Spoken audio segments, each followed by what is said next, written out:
Hello guys! For today's video, magluluto ako ng paksiw na bangus. Ayan, pinaprepare ko na ang lahat kailangan ko.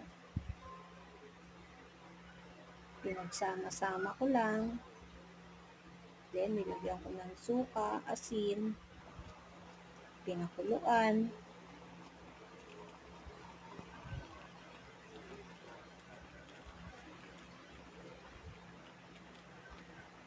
Tapos tatakpan, tapos kukulo.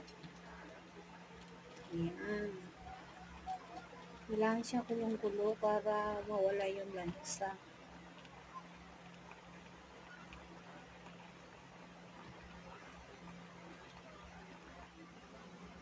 Ayan na siya. Kumukulo na siya guys.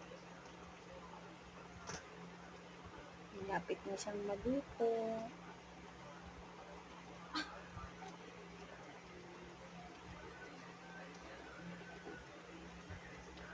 Okay na guys. Thank you for watching. Bye.